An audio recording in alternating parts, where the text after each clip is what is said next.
crank," Mrs. Rachel Lynde said. Mrs. Rachel was an outspoken lady, as those of you who may have already made her acquaintance will remember.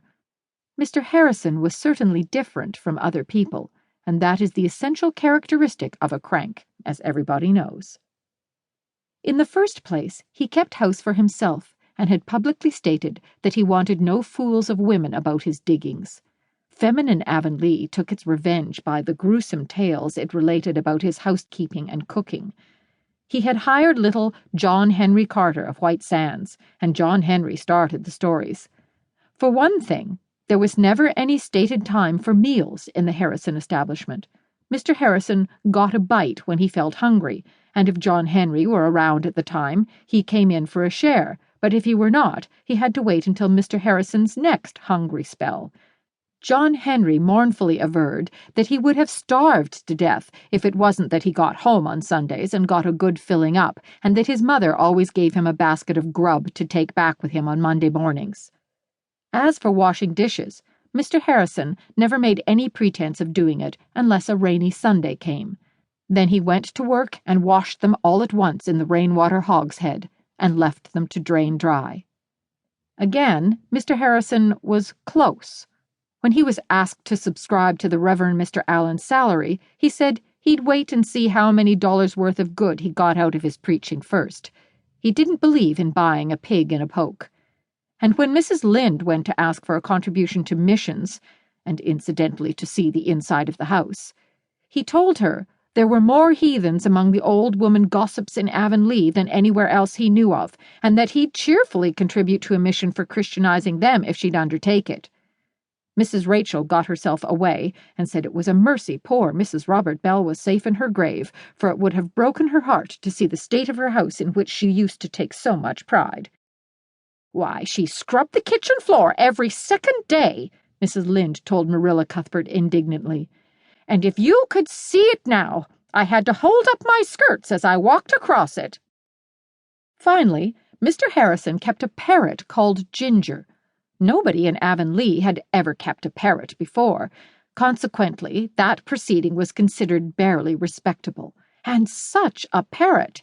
If you took John Henry Carter's word for it, never was such an unholy bird. It swore terribly.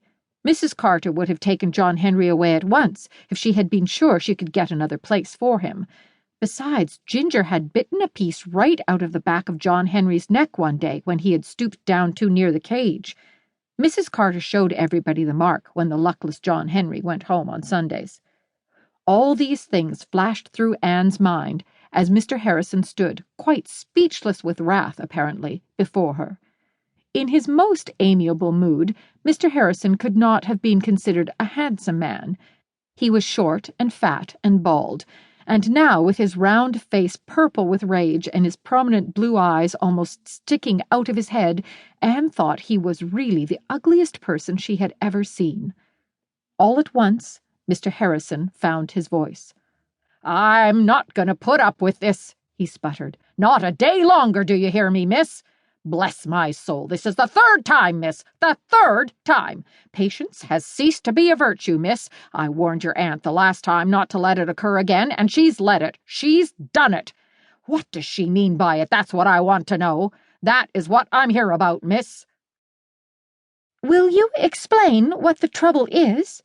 asked Anne in her most dignified manner. She had been practicing it considerably of late to have it in good working order when school began, but it had no apparent effect on the irate J.A. Harrison. "Trouble, is it? Bless my soul, trouble enough, I should think. The trouble is, miss, that I found that Jersey cow of your aunt's in my oats again, not half an hour ago. The third time, mark you. I found her in last Tuesday, and I found her in yesterday. I came here and told your aunt not to let it occur again, but she has let it occur again. Where's your aunt, miss? I just want to see her for a minute and give her a piece of my mind, a piece of J.A. Harrison's mind, miss."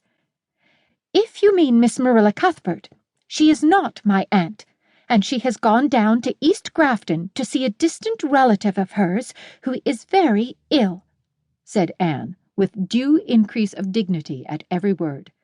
"I am very sorry that my cow should have broken into your oats. She is my cow."